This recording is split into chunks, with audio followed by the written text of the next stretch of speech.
Olá, favorecidos, bem-vindos ao nosso canal Fortalecer para Reinar. Hoje nós iremos falar sobre desafiando o legalismo e o pecado. Nesse vídeo também nós iremos responder a alguns questionamentos relacionados ao Evangelho da Graça.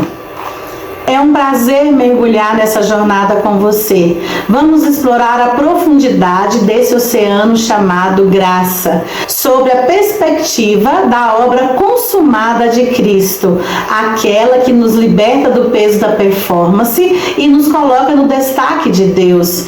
Na visão da graça não estamos falando de uma doutrina, mas de uma pessoa, Jesus Cristo. O Evangelho não é sobre o que você faz para Deus, mas sobre o que Deus fez por você. Para entender a graça, precisamos entender que houve uma troca no Calvário. Jesus levou o nosso pecado e nos deu a sua justiça. Não foi um empréstimo, foi uma transferência definitiva. Se você está em Cristo, Deus o vê tão limpo quanto o próprio Filho. Aqueles que defendem o Evangelho da Graça frequentemente enfrentam vários tipos de afirmações errôneas, como: a graça é uma licença para pecar, se estou debaixo da graça posso viver no pecado sem consequências, o fato de não haver condenação em Cristo significa que posso pecar à vontade. A mensagem da graça incentiva uma vida sem compromisso com a santidade. Se Deus já me perdoou, por que eu deveria resistir ao pecado? A verdade é que a mensagem da graça confronta diretamente a mentalidade natural do ser humano, que tende a pensar em termos de mérito, esforço e recompensa. Desde o início, o homem tem dificuldade de aceitar que pode ser plenamente aceito por Deus, sem precisar conquistar isso por meio de desempenho. E é exatamente por isso que a graça soa para muitos como algo perigoso ou liberal demais, como se estivesse abrindo espaço para o pecado. Mas a verdade é que a graça está revelando o caminho da verdadeira transformação. Além disso, há uma tendência humana de associar a obediência com pressão externa, regras e medo de punição, de modo que, se ouve que em Cristo não há condenação, muitos interpretam isso como ausência de limites e não como liberdade para viver uma nova vida guiada pelo Espírito Santo. Outro ponto importantíssimo é que a graça expõe a insuficiência da justiça própria. E isso pode gerar resistência, porque fere o orgulho humano, já que tira do homem qualquer crédito pela sua própria salvação e coloca tudo exclusivamente na obra de Cristo. Por fim, esses questionamentos também surgem porque, historicamente, muitas pessoas foram ensinadas dentro de uma perspectiva legalista e, ao ouvir a mensagem da graça, acabam interpretando com os mesmos filtros antigos, sem perceber que a graça não produz libertinagem, mas sim um coração transformado que deseja agradar a Deus de forma genuína.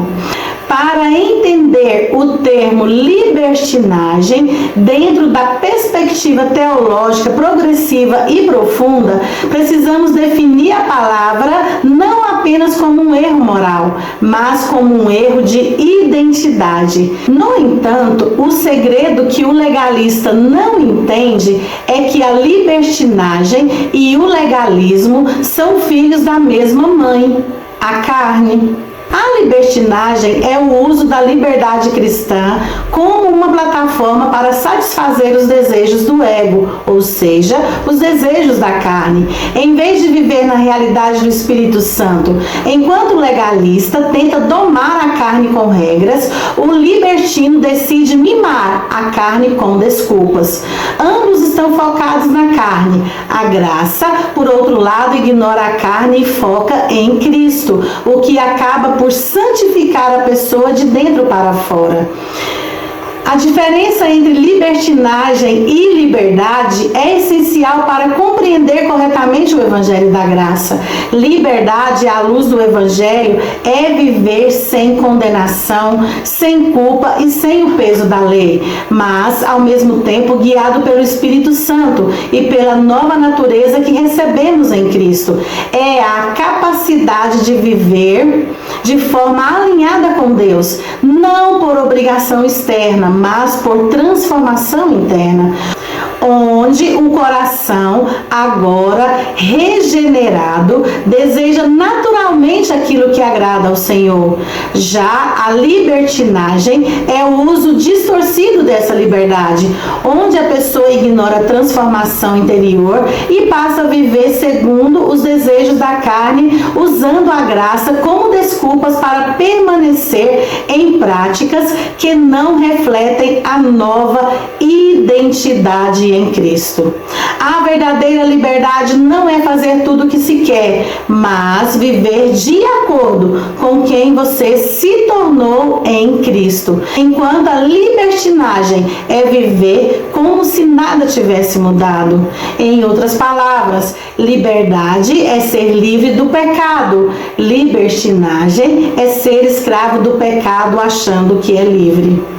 A graça não produz libertinagem, porque quando alguém realmente entende o amor de Deus e a obra consumada de Cristo, o resultado não é afastamento, mas aproximação. Não é desordem, mas transformação. Não é descuido com a vida, mas um desejo sincero de viver em liberdade. Portanto, a liberdade da graça não é ausência de direção, mas a presença de vida.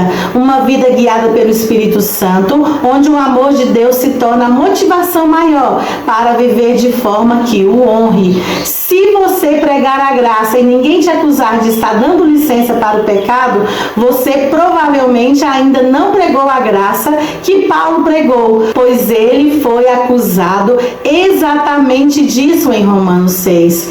O legalista diz: então posso pecar à vontade? A resposta teológica e profunda é: qual vontade? Quando você nasce de novo, você recebe uma nova natureza. O seu querer é transformado. O velho homem queria pecar e a lei o segurava pelo medo da punição. O novo homem quer agradar a Deus e a graça o impulsiona pelo poder do amor. Dizer que um cristão debaixo da graça quer pecar à vontade é como dizer que um peixe quer viver fora d'água à vontade. Ele pode até saltar para fora da água no momento de distração, mas ele vai se sufocar, porque aquele não é mais o seu ambiente natural. O pecado para o crente não é mais um prazer, é um desconforto. O legalismo acredita que o que segura o homem de pecar é a chicotada da condenação, mas a Bíblia diz exatamente o contrário. O aguilhão da morte é o pecado, e a força do pecado é a lei. 1 Coríntios 15:56. Se você coloca uma pessoa debaixo da lei e da ameaça, você dá força ao pecado no corpo dela. Quando você coloca debaixo da graça, você remove a fonte de alimentação do pecado. A consciência de pecado escraviza, a consciência de justiça liberta. Deus jamais irá te castigar com o pecado, mas o pecado é o seu próprio castigo. A graça é tão maravilhosa que ela te protege do pecado para que você não sofra as consequências dolorosas dele nessa terra. Imagine um marido que diz: já que minha esposa me ama e me prometeu nunca me deixar, então vou traí-la à vontade. Se ele diz isso, ele não entendeu o amor dela, ou na verdade, ele nunca a amou. Quem usa a graça como desculpa para pecar está demonstrando que ainda não teve um encontro real com a pessoa da graça, porque ninguém que olha para as chagas de Jesus e entende o preço que foi pago diz: que bom, agora vou cuspir no rosto dele novamente. Se o medo da punição fosse capaz de tornar alguém santo, o Antigo Testamento teria sido um sucesso absoluto, não é verdade? Por que você acha que o ser humano tem tanta dificuldade dificuldade em aceitar que é o amor e não o medo que realmente nos transforma por dentro. Porque muitas vezes a mente condicionada pela lei, ou seja, o esforço próprio, reage à graça com medo. Vamos abordar as dúvidas que geralmente surgem quando o legalista interior tenta retomar o controle. São perguntas que sempre ouço com relação ao Evangelho da Graça. Se pregarmos a graça, as pessoas não terão licença para pecar? Essa é a preocupação clássica, mas elas subestimam o poder do Espírito Santo. O pecado é um problema do coração. A lei aponta o pecado, mas somente a graça dá o poder para vencê-lo, pois o pecado não terá domínio sobre vós, porque não estáis debaixo da lei, mas debaixo da graça, nos diz Romanos 6,14. Quando você se sente profundamente amado e aceito sem méritos, o desejo de pecar perde a força. Você não evita o pecado porque tem que obedecer, mas porque sua nova natureza em Cristo ama a santidade. A graça não é licença para pecar, é o único poder que nos liberta do pecado. Próxima pergunta. Mas e o arrependimento? Não precisamos confessar cada pecado para sermos perdoados novamente? Na perspectiva da nova aliança, o sacrifício de Jesus foi uma vez por todas. Ele não perdoou apenas seus pecados passados, mas removeu a barreira do pecado entre você e Deus para sempre. O arrependimento ou a metanoia significa mudar de mente. Arrepender-se sob a perspectiva da graça é mudar sua mente da sua falha para a vitória de Jesus. Você confessa, ou seja, você concorda com Deus que errou, mas agradece porque o sangue de Jesus já o lavou. A consciência de perdão produz santidade. A consciência de pecado produz condenação e mais pecado. Deus não fica irado conosco quando falhamos? Toda a ira de Deus que nós merecíamos foi exaurida no corpo de Jesus Cristo lá na cruz do Calvário. Deus não está policiando seus erros para te punir. Ele está focando no que o Filho fez. Pense no arco-íris. É o sinal de que Deus nunca mais inundaria a terra em juízo. Da mesma forma, a cruz é o nosso sinal eterno. Deus pode disciplinar um filho, ensinar, corrigir com amor, mas Ele nunca o fará através da ira ou da punição judicial, pois Jesus já pagou a conta por completo. A graça não anula a importância das boas obras? De jeito nenhum. A diferença está na origem. No legalismo, você faz obras para obter a aprovação de Deus.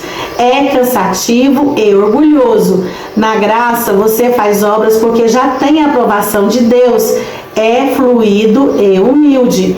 As boas obras são os frutos, não a raiz. Se você focar na raiz, o amor de Deus por você, os frutos aparecerão naturalmente. O legalismo sempre pergunta: o que eu devo fazer? A graça responde: está consumado. Viver na graça é parar de olhar para o próprio umbigo, autoexame constante, e fixar os olhos naquele que é perfeito. Quando você descansa na justiça de Cristo, a vida dele flui através de você sem esforço. Se somos salvos pela graça, então o pecado não importa mais? Não é assim que acontece, não é assim que a Santa Escritura nos revela. O pecado não deixa de ter importância, mas muda completamente de lugar na vida do cristão. Se somos salvos pela graça, isso significa que o pecado já não tem poder para para nos condenar, porque a dívida foi totalmente paga por Cristo. Porém, isso não torna o pecado algo irrelevante, e sim algo incompatível com a nova vida que recebemos. Na graça, o pecado não é mais tratado como um meio de perder a salvação, mas como algo que não combina com a nossa nova identidade. Porque quem nasceu de novo recebeu uma nova natureza, um novo coração e o Espírito Santo habitando dentro de si. Ou seja, o cristão não evita o pecado por medo da punição, mas porque agora possui dentro de si uma vida que deseja o que é de Deus.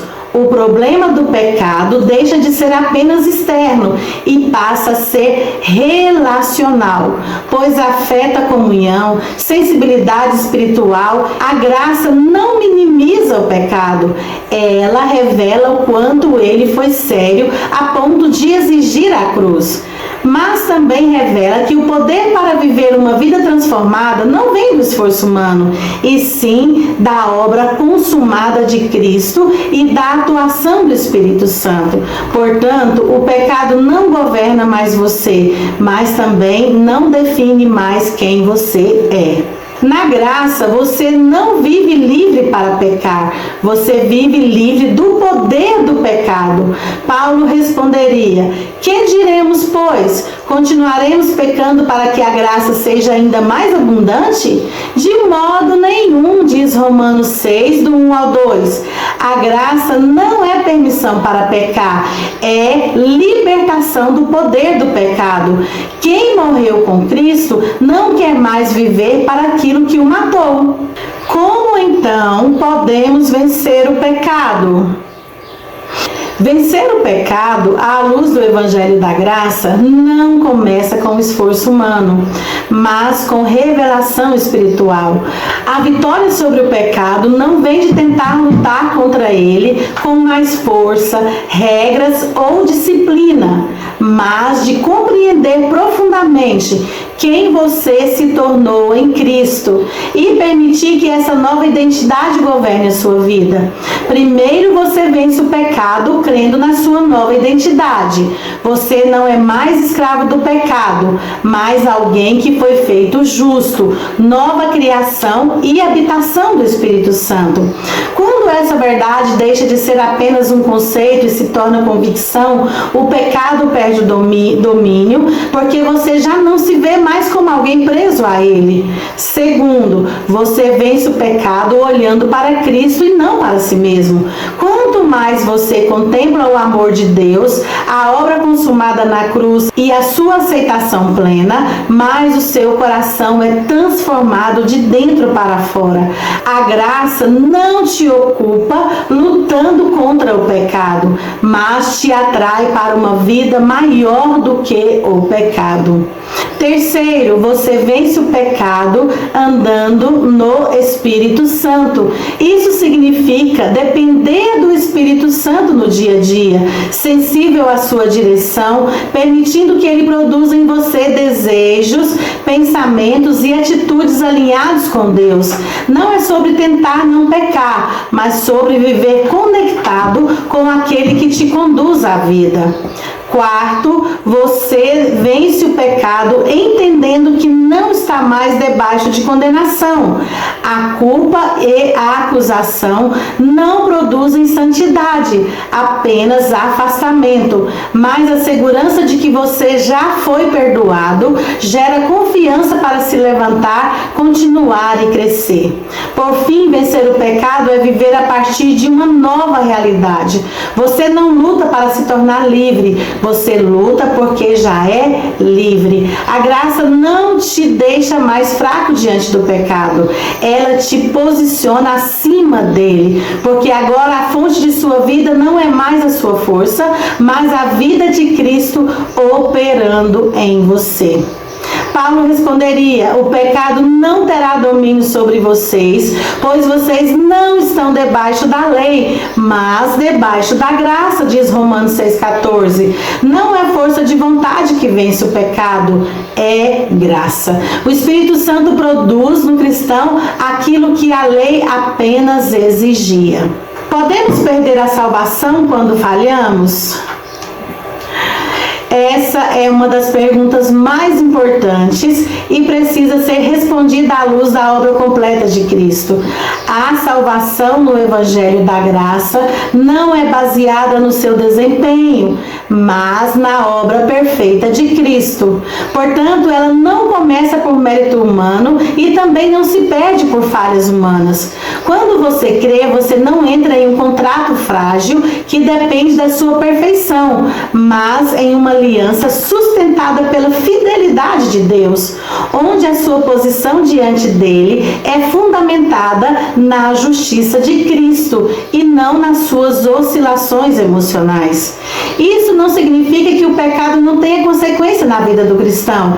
Ele afeta a comunhão, sensibilidade espiritual e até áreas práticas da vida, mas não anula a identidade de filho, nem desfaz o que Cristo já consumou na cruz. Se a salvação pudesse ser perdida a cada falha, ela deixaria de ser graça e passaria a ser desempenho disfarçado, porque no fundo dependeria da sua capacidade de se manter e não da obra consumada de Cristo de te sustentar. A segurança da salvação não está em você nunca falhar, mas está em Cristo em nunca falhar. Por isso, quando o cristão tropeça, ele não precisa fugir de Deus com medo de ser rejeitado, mas pode se aproximar com confiança, sabendo que já foi aceito, perdoado e amado. E é exatamente esse ambiente de graça que produz transformação verdadeira. Você não é salvo porque acerta sempre. Você é salvo porque Cristo é perfeito. E essa segurança não gera descuido, gera descanso, amor e uma vida que deseja, de dentro para fora, agradar a Deus. Paulo responderia: porque estou certo de que nada poderá nos separar do amor de Deus, diz Romanos 8, 38 e 39. A base da salvação não é o desempenho humano, mas o sacrifício de Cristo. A segurança está na aliança e não na perfeição.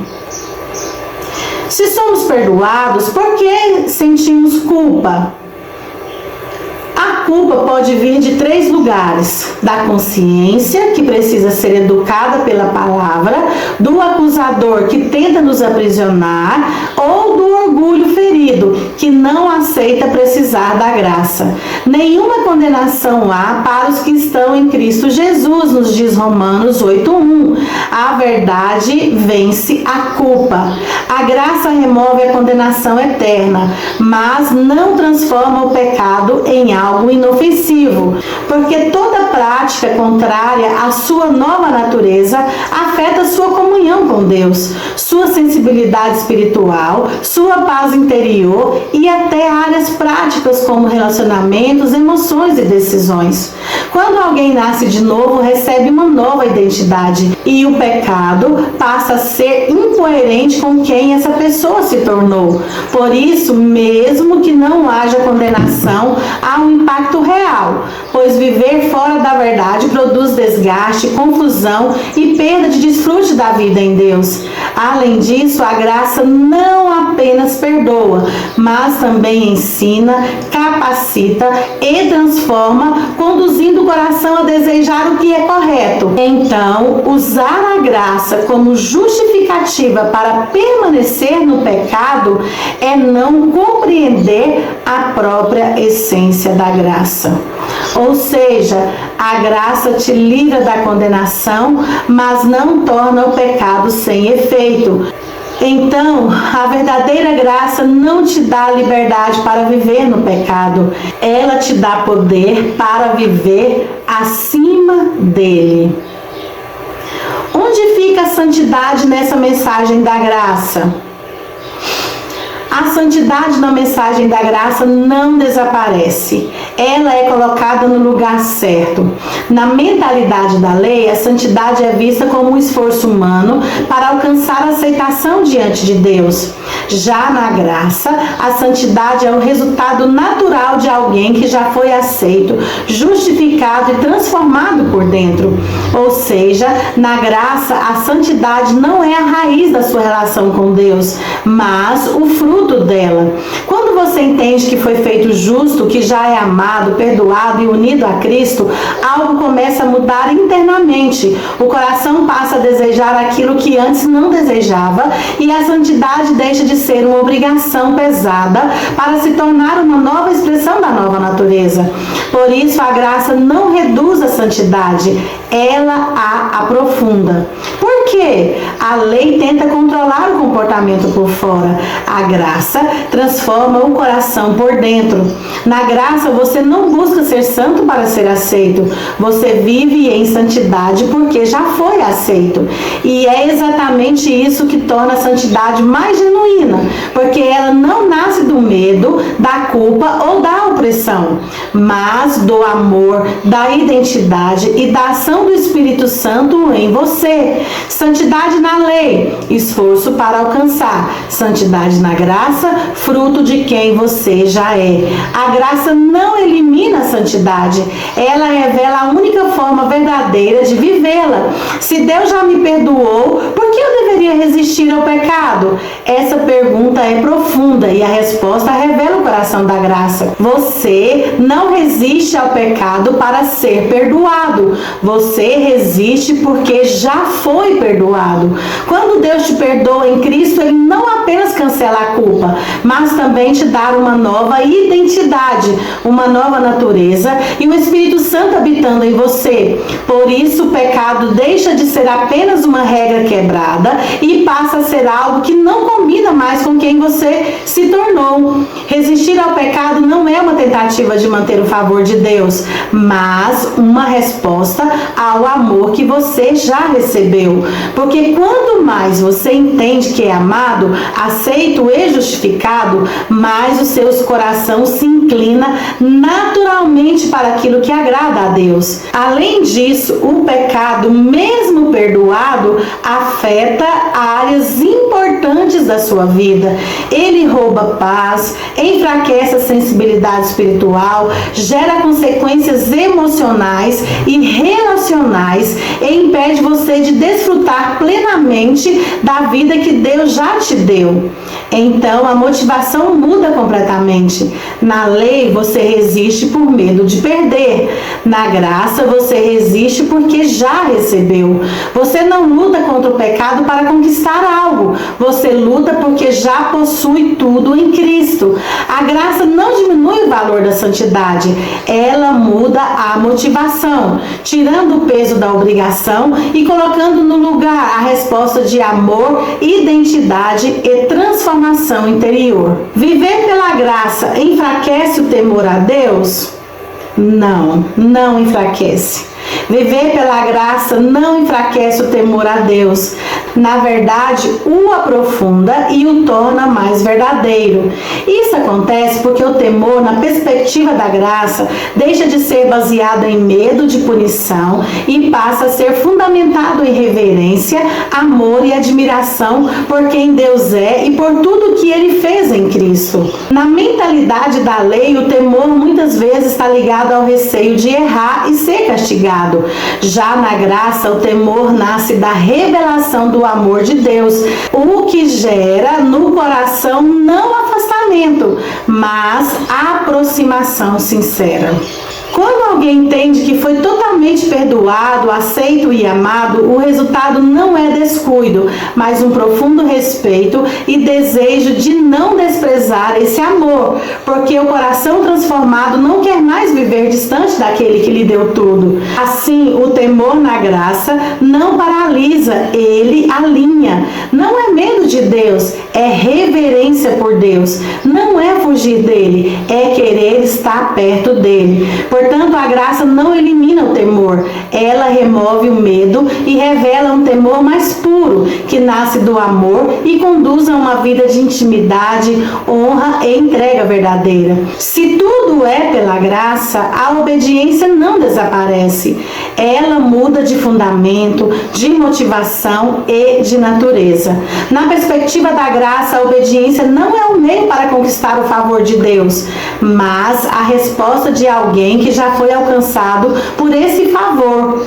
Ou seja, não obedecemos para sermos aceitos, mas porque já fomos aceitos em Cristo. Isso significa que a obediência deixa de ser uma exigência externa, baseada em medo, culpa, opressão, e passa a ser uma expressão interna da nova vida que recebemos, porque o Espírito Santo habita em nós e produz desejos alinhados com a vontade de Deus. Além disso, a obediência na graça está diretamente ligada à revelação. Quanto mais você entende quem você é em Cristo, justo, amado, perdoado, filho, mais naturalmente você vive de acordo com essa identidade, sem precisar de um sistema de cobrança constante. Por isso, a obediência no cristão não é pesada, porque ela flui de dentro para fora. Você não obedece para mudar quem você é. Você obedece porque já foi transformado. E é exatamente aqui que a graça se mostra superior à lei. A lei exige obediência sem dar poder. A graça gera vida e capacita a obedecer. Portanto, o papel da obediência na vida cristã é ser o fruto visível de uma realidade invisível, a vida de Cristo em você. Ela não é a causa da sua salvação, é a evidência de que você já foi alcançado por ela. Se tudo é pela graça, qual o papel da obediência do cristão? Se tudo é pela graça, a obediência não perde o seu lugar. Ela apenas deixa de ser o caminho para Deus e passa a ser o resultado de uma vida com Deus. Na perspectiva da graça, a obediência não é uma tentativa de conquistar a aceitação, mas a resposta natural de quem já foi aceito, justificado e transformado em Cristo. Ou seja, ela não nasce da pressão de cumprir regras, mas da revelação de um relacionamento vivo com Deus. Isso significa que o cristão não obedece para mudar sua posição diante de Deus, mas porque sua posição já foi mudada. E agora sua vida começa a refletir essa nova realidade interior. A obediência, então, deixa de ser um peso externo e se torna uma expressão interna, pois o Espírito Santo habita no crente e produz nele tanto querer quanto realizar, alinhando seus desejos à vontade de Deus. A obediência não é a raiz da salvação, é o fruto de quem já foi salvo. Não é um esforço para ser aceito, é resposta por já ser aceito. Na graça, você não vive tentando obedecer para se tornar justo. Você vive em obediência porque já foi feito justo. Assim, o papel da obediência no cristão é revelar de forma prática a vida de Cristo que já habita nele, não como uma obrigação, mas como evidência viva da graça operando no seu interior. Leia, medite, busque, mas sempre com os olhos da graça. Que o Senhor abra o seu entendimento espiritual e te conduza a uma revelação cada vez mais profunda em nome de Jesus. Se essa mensagem falou com você, permaneça e caminhe conosco. Acompanhe nosso canal e permita que a graça te conduza a níveis cada vez mais profundos de vida, liberdade e descanso em Cristo. Que a graça seja abundante sobre sua vida, em nome de Jesus.